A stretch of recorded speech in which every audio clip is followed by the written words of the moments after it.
Greetings everyone, welcome to another edition of Meet Our Icons podcast. My name is Ricky Santana for the Puerto Rico ICON Institute, and today it's a pleasure to be with Gustavo Diaz, good friend and collaborator from BASED. And today we're going to discuss startups, incentives, mentorship day. Gustavo, what are you up to with BASED right now?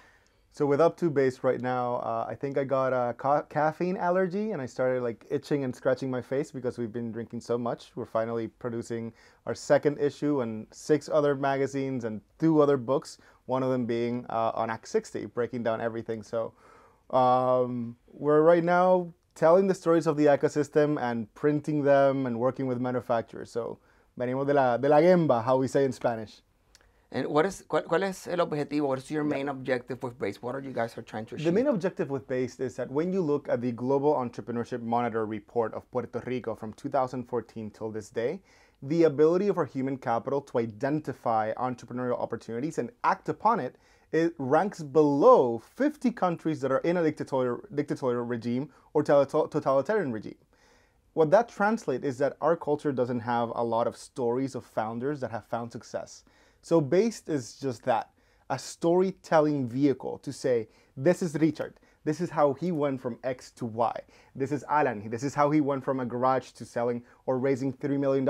This is Domenico, and this is how he raised $2.8 million to bring back sustainable agriculture in Puerto Rico. So BASED is a way to tell stories and try to impact and transform our society by saying, hey, we can look inwards and see what we're doing right here. And I think to the essence of what the Puerto Rico ICON Institute and Meet Our Icons podcast is about is identifying the key players in the ecosystem that are doing it, their stories. And their stories are not necessarily the ones of success, but the ones of failures as well. Absolutely. So in your journey of entrepreneurship, what has been the greatest challenges? The greatest challenge is also the greatest achievement. I built a co-living space back in 2018. We operated for a year. I lost everything, and I was back and forth going through the legal processes of what happens when you close down a business and you need to, just solve it and find your new footing and try to rebuild yourself again. So that was one of the personal challenges. I don't know if that was a question. Sorry. It's an opportunity for you to vent. Yeah, it's an opportunity to vent, but I think that shit. Because one of the takeaways we want to do with our podcast is to tell the 2 sides of the story. Yeah. And I think in that journey of entrepreneurship, you're going to have some failures, which are building blocks for success. Yeah. I think that when you look at a lot of founders, part of changing the narrative is talking about risk, talking about failure, talking about cuando uno mete las patas and we fuck up. And so I think that when we go to the root, to the needs that we have of telling stories and changing the culture around how we perceive risk and accept it, the need to say how we fucked up and explain it plainly can help founders decide, okay, this is what he did wrong or she did wrong, and this is what they did right. So let me follow them. So I think by talking about our failures and our fuck-ups, we can shorten the path to success for those founders locally. I think that one of the things that there's a phrase in Spanish, en la piedra que me caí yo no te tienes que caer tú, which means that if you're a successful entrepreneur, you're going to have some, in that journey, you're going to fall, you have to stand up again. And I think part of mentorship day, what we're trying to do is provide that guidance and give future entrepreneurs that roadmap of how to overcome those challenges. Yeah, absolutely. And when we look at the participants that have already applied and decided to go to Mentorship Day, you have founders that are considering giving half of their company for $100,000, but no one is telling them, it's like, yo, this is preposterous. Let's change this. But there's also founders that for the first time are raising a $10 million Series A that are homegrown. But those stories for both of them haven't been told. They haven't been connected. So by having a physical day, such as Mentorship Day and ICON on November 8th, I think that we have now for the first time an opportunity to speak plainly, openly, and vulnerably of, this was my rock. Avoid it. Go around it. No la pisas de nuevo. Yeah. And that's one of the things that excites me about what's happening in 2 weeks. no, and thank you. I think you've been an integral part of trying to reach that community. We're working also with Parallel 18 just to try and tap and identify what the ecosystem needs and try to, from our perspective as an entity, not necessarily like be another Colmena, Parallel, Guayacán, just like how can we identify what the ecosystem is doing, highlighting the good success stories, whether it's entrepreneurs or the accelerators. And that's one of the reasons we reach out to you to get a better understanding as what is that the ecosystem needs right now. So to that point, based on your experience being part of that startup ecosystem, in your opinion, what is it missing? So I think that what it's missing, it is a mixture of different variables, but to explain what an ecosystem is, it is the components, it's 6 components coming together. It's policy, it's support networks, it's markets, it's culture, it's people, and it's programming. But when we look at how all of these come together, some of them have been successful. Let's look at co-living, co-working, and maker spaces. In the past decade, we've gone from 1,200 square feet to almost 1 million square feet being developed today. That is remarkable. But when we look at the pipeline of deal flow and capital, that has been stuck. If I can bring in tax incentives, let's look at the Espacios Abiertos tax expenditures report from last year. From all of these incentives, there's more than $15 billion in untaxed profits and revenues. But only $200 million of that money is being put into research and development. Why is there a disconnect between capital earned by incredible founders and families and nascent companies that are still struggling to find that resource or that capital? So one of the ways to actually put them together is having that call to action. I think that there's a lot of things that are happening in the ecosystem, and I think we're just about at the right time to start thinking, how do we start writing checks between each other? How do we start supporting each other, not just by buying your products, but also saying, hey, here's $5,000, I believe in you, not necessarily business, because the business has changed, but in you. And I think that moving more successful founders on the island towards that point is a way of recognizing ourselves and apoyándonos. One of the things we're trying to do in the Puerto Rico ICON Institute is precisely go to those key stakeholders, successful business people that want to tell their stories. Because I think one of the challenges is whether it's by design or because they're timid or they're involved in their business, not many successful entrepreneurs are willing to share their stories or share their knowledge. Yeah. And one of the things we're trying to accomplish with Mentorship Day is try to connect those mentors that actually are willing, but they just needed a platform where they can connect with future entrepreneurs. And to part of raising capital, and this is one of the panels we're going to have at the Mentorship Days, is the nuances of raising capital. One thing we don't want to do is glorify of raising capital, because that comes with a great deal of responsibility. What's your take from an entrepreneur? When is the correct timing to go to the market and raise capital? So I'm not the right person to answer this question. I can talk from my personal experience. I'm right now in the process of raising. And that experience hasn't been really around the business or the business model or the revenue streams or what it looks like. And the most surprising thing is that every single one of the investors that we've sat down with, it's like, Gustavo, we're investing in you because we believe in you. So I think that although that is very risky and it's qualitative, not quantitative, there is an opportunity to say, as an ecosystem, we believe in ourselves. Let's start investing in ourselves all together. And let's be frank, I didn't know 6 months ago what a safe note or a post-money, pre-money, MFN, most favorable nation clause was. And it's been through these processes that I'm starting to learn. So thus far, my lesson is like the business model doesn't really matter that much. It's about the culture and the upbringing and how much grit the founder has. And to your point, one of the things I've seen in the ecosystem develop in the last 10 or 20 years is getting more sophisticated. Yes. Where in the past, you just ask your family, friends and family, voy a montar un negocio, I'll lend me some money, I'll pay you back. And as you grow a business, it gets even more complex. So I think one of the things that I noticed from my perspective with a lot of my clients that are investors is the sophistication, more private equity, venture capital getting in the market. And I think part of what we do with Mentorship Day is try to like lay the law of the land and entrepreneurs get a better understanding of you can have a great idea. Yes. You need to be a good entrepreneur. You need to have discipline. But there's a learning curve to learning that. You're a young fellow and you study in Babson. Yes. Okay. You decided to come back to Puerto Rico. At any particular time and moment, you thought of, I'm going to study in Babson and stay there?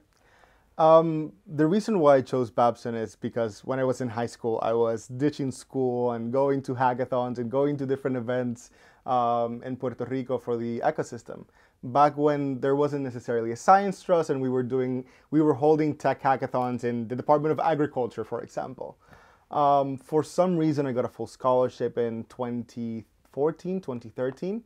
And when I went to Babson, I saw like, holy shit, this is all different. It is a very different, more robust ecosystem, culture, access. Like you can knock on the doors of a VC, go sit down and grab some coffee.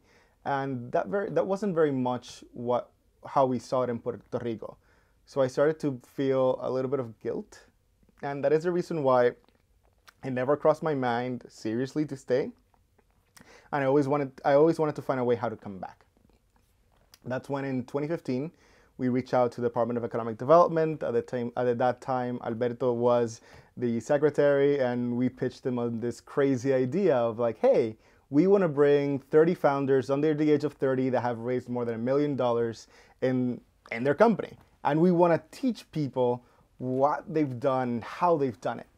And that event called Cenas Empresariales, I remember those.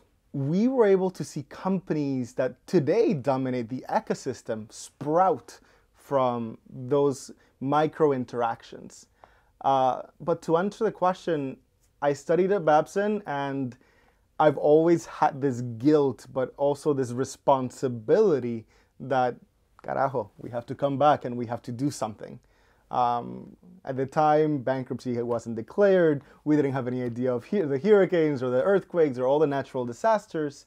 So I think that there's a lot of folks in those shoes, a lot of them that are also in my generation or younger, that are making the commitment to stay. It's just a question of what are the resources that they can tap into? What are the trusted allies and mentors that can say, hey, don't go through this avenue because you're going to fuck up. I fucked up many times. And you keep fucking up. We might have to go to Anchorage, Alaska in the next 48 hours. But yes, it's part of it. And I think that it never seriously crossed my mind to stay in the U.S. But I think Puerto Rico has a lot of challenges and a lot of opportunities, but there's a reality that we're losing a lot of human capital. And Puerto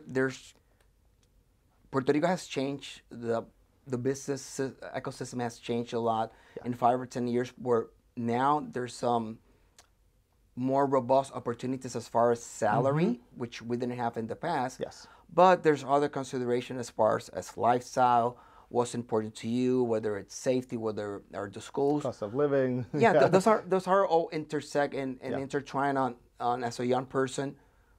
Where do you stay? Where do you raise your family? But I think to what we're trying to project or transmit in our event is that Puerto Rico is actually, there's some spark in some other areas, and then through entrepreneurship, you have an opportunity to come back. I think that is the most interesting or the most exciting element, as weird and as fucked up as that sound, is if you're a founder, if you're an entrepreneur, you naturally gravitate towards problems and trying to find that issue or trying to find a solution for that issue. So I think that when we look at Puerto Rico in the context of who we are as a human race, we've taken and played significant roles in how the 7 billion humans that today live on this piece of rock floating in the universe live and operate by. So by understanding that history of what happened in the 1940s all the way to the 70s and then the repercussions globally, and seeing where Puerto Rico is today, with a massive population decline, with the lowest birth rate, the highest mortality rate, and the highest migration rate, I think that Puerto Rico needs problem solvers, and problem solvers that are committed for a generation to actually be here, stay here, grow from here, and find ways to build that safety net that we so much desire. You mentioned a couple of minutes ago, Alberto Baco, who's a good friend and one of my mentors, about the incentives. I think there's some misconception about how the incentives work. And I know you're very data-driven and you're a walking encyclopedia. Let's talk about, for instance, for young entrepreneurs, what tax incentives are available to them? So I'm gonna rewind a little bit. So when we look at the tax incentives in Puerto Rico, or Act 60, Ley 60 from 2019, that incentive compiled more than 78 incentives from 1942 till this day. So right now, Act 60 has 11 chapters and more than 127 subchapters. That's for individuals, from investors to professors to researchers to talented individuals, to exports, to finance, to agriculture. Every bona fide agriculture farmer in Puerto Rico is an Act 60 recipient. To manufacturing, including video games and codes, to infrastructure, affordable housing and Section 8 housing, to the la industria lechera. When we look at Act 60, it is the spinal cord of the of the economy of Puerto Rico. One of those chapters was the Young Entrepreneurs, former Law 135, now Chapter 10, allows anyone below the age of 35 to get a decree or a contract with the government protected by the Constitution that grants them 0% taxes on the first $500,000 that the business earns. And as a founder that wants to scale a business or build a new technology or be able to find a way how to take their dream to the next step, having 3 years and $500,000 of untaxed capital is a great resource. Because now when you invest it, let's say, into a manufacturing product, and we're looking at this through our startup accelerator in Ponce, we're looking at a couple that is doing products for pets. The first 3 years, they went through with the Young Entrepreneurs, and now everything that they're saving, they're reinvesting it into a manufacturing facility. So all of the incentives and all the chapters and subchapters, they complement each other. The incentives are not designed for one specific group. It's for anyone that resides here. Gustavo, what drives you as an entrepreneur? I would say it's my mom screaming in the back saying, do things right. But I think it's the notion that A, we live here in one lifetime. B, like, we are a community, we are a society. And C, it is our duty and our responsibility to make sure that everyone is living as pleasantly as possible during this lifetime today. And if that means going up to the mountains and getting your hands dirty and picking up coffee and fruits, if it means working with nonprofits or building a company, or even allowing yourself to find a way to take an idea and bring it to reality, that is going to improve our society. So what drives me is just understanding that our time is limited, our life is fragile, and it is in our hands and it is in our capacity to transform where we live. And that is part of the slogans that we have in Puerto Rico ICON Institute: transformation, innovation, and empowerment. You have been very helpful in designing our Mentorship Day conference, which is November the 8th at the Ritz-Carlton in Dorado. It's free. You go to our website, pricon.org. It's free. Apply. We'll see your application. If you're a right fit, you're welcome to come. Going down of what we are gonna, and we're gonna touch upon our several panels, the tax incentives and how they work, but more as far as you've been working with us and designing a pamphlet of local companies that are looking to raise capital.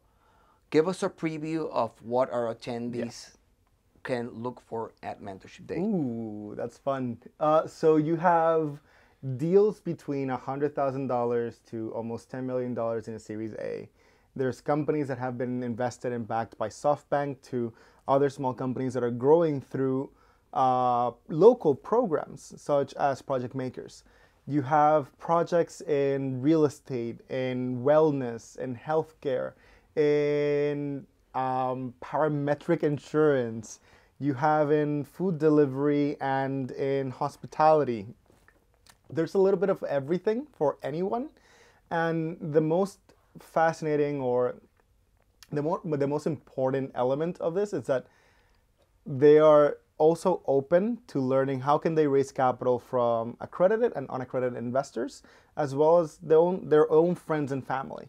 So I think that other than just the deal flow is the opportunity that for the first time, in at least my knowledge, we will have in that pamphlet the first printed investment guidebook of companies in Puerto Rico that are looking to raise capital, that are building technologies that will impact every single corner of the world, or at least every single corner of the island. And that's exciting. And I think, I share your enthusiasm as well, because I think it's one of the challenges as an entity, and creating an experience for our attendees is how can we disrupt the way the ecosystem has worked and just take it to another level. And one of the things we've seen, there's always seems to be a lack of data, and I know you've been working hard on that end. From speaking to a lot of some of those companies that have reached out to you, what has been the biggest challenge that they have portrayed to you in that process of trying to prepare themselves to raise capital? I think I'm going through the conversations. It's like we had to call each and every single one of them and convince them to actually speak up. So I think that is the first one. It's just like, it's uncertainty of like, will this work? Like, can I take the risk and actually go out and raise capital? And what does this mean to me? I think the second one is how do they structure terms? And third one is how can they make sure that when they raise that round, they're also including founders internally? Because like we've not only spoken with companies that are raising the money, but founders of companies that were already raised. And they said, no, we're not looking to raise any additional capital, but now for the first time, I can write a check. I want to be there, and I want to see the company so I can collaborate in that or invest in them. So when we look at the past decade, we haven't seen startup companies, and specifically their executives say, now I'm capitalized, now I can write a check. And I think that the mere fact that this is going to happen, it is going to be a game changer to how these companies access and leverage the community to build something that can scale. And I'm curious, how is the profile, or what are the demographics? Yeah. Because I'm not sure if it's, in order to be an entrepreneur, you don't have to be in your 20s, you can be in your 60s. But from this particular cohort that we have for Mentorship Day, what is the profile of the group? I think right now, more than half of the companies are female-led. There is everything between young founders in their 20s to founders in their 50s with decades of experience in multinational corporations. There's founders that are raising 3 kids, selling cars on the side, whilst also building this technology company that is compatible with that industry. So you have a mix of folks with all walks of life and education. But yeah, more than 50% of the deals of the companies are led by female founders. The age, I would say it's between 30 and 50. And I'm trying to like recall. I would say those are the two demographics. Sorry, I'm a little bit sleep deprived. Don't worry. So the other thing is, I was meaning to ask you. Yeah. Some people are born with the entrepreneurial bug. Others just fall into it. And I think part of what you mentioned, having people at another more mature stage in their life, it really depends. To me, or to us, it's important that I think more people get involved in entrepreneurship. So at what time, what is the proper time to expose them to that? Is it high school? Is it college? I know that there's a figure around that most successful entrepreneurs build a company at 57. I can tell about my personal experience. I was always trying to I always had the entrepreneurial bug, trying to find what can I do, either cleaning tennis balls and reselling them or something else. But even in the case of my own parents, it wasn't until they were 60 that I convinced them to go in together into a hospitality venture under Chapter 5. And it's now almost when they're 63 that we're finally building a family business together so they can retire. I think that there is an opportunity for anyone, independent of where they are in life, to actually get that entrepreneurial bug, be it in high school, be it in college, during the work life, be it when you have kids and 30 years later when they're grown, they actually push you to building something. I think that the common denominator is just a need for more, or a need to actually try and build something. I think that in the context of Puerto Rico, there is a great opportunity to teach the next generation of how do we find solutions, and start as early on as possible. It might not be necessarily through helping them build their lemonade stand. I think it's by shifting the perspective of how we learned. Instead of taking a curriculum, reading a book, it's like, look, here's a challenge, go build it. Studying at Babson, that was part of our philosophy. Here's the technology behind the vibration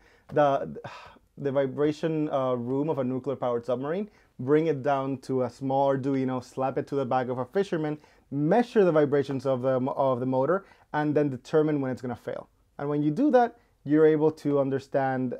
You're able to start helping the community understand how to give maintenance, how to preserve their own income and their wealth and their livelihood.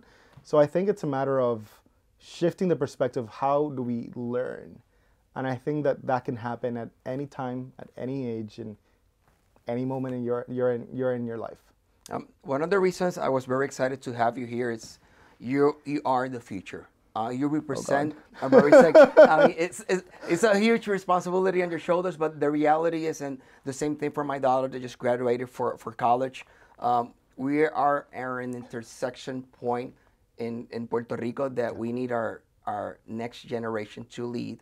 But people like myself that are more mature stage in their life, it's our responsibility to pass the torch. And I think more than passing it, I think it's working between generations. When we look at the first issue of Based, the property, or the cover of it, is the landmark in Miramar. The story of the landmark, it's the second oldest property in all of Miramar, back when the sea actually reached La Ponce de Leon. The building has been a nunnery, it has been a monastery, it has been Section 8 housing, it has been commerces, it has been storage. But it was after Olga, when she was in her, I think it's 60s, late 50s, when she bought it, she was able to bring it back to all the splendor that it was, and it now houses more than 35 companies together, locally and international companies. And it's in that relationship with how do we take the knowledge of founders and mentors that are in their 50s, 60s, 70s, leverage it with the excitement and the energies of aspiring founders in their teens or 20s and 30s, and have excellent operators or people in their 40s and 30s who are willing to take a risk come together. So I think that more than just putting the pressure on one generation, I think there is an opportunity to have a call for intergenerational. It's creating a special blend. Yes. And I don't know, we're all in a boat and we're all rowing. Like, might as well find ways to engage with one another. This is weird, but I had a thought the other day seeing a different mentors come to speak in television. It's like, whoa, you're 70 years old. I'm 27. Like, I want to be 70. I want to be like you when I'm 70. And then it clicked, wait, he's going to be 140 years old. I doubt he's going to be alive. So how can I start working and engaging with them? How can I find ways to squish their brains and their lessons and apply it so I do not commit to make the same mistakes? And I think at the end of the day, that is the opportunity that we have right now, staring us in front of our face. Is how do we bring generations of founders or people with that bug together?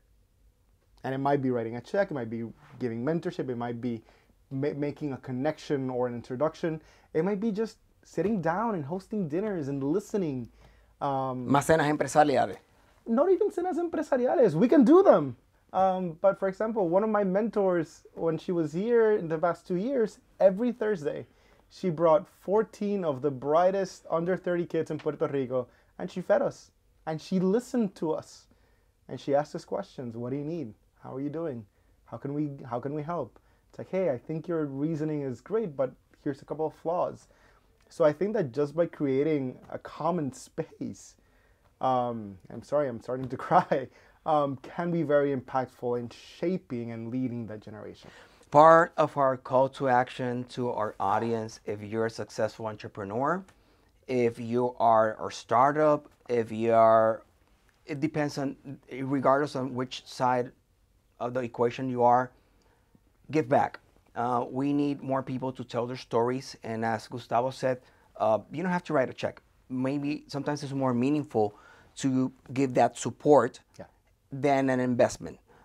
So again, our mentorship day is going to be November the 8th at the Ritz-Carlton in Dorado. Go to our website, it's iconpr.org. It's free. Just go there, apply, and tell us your story.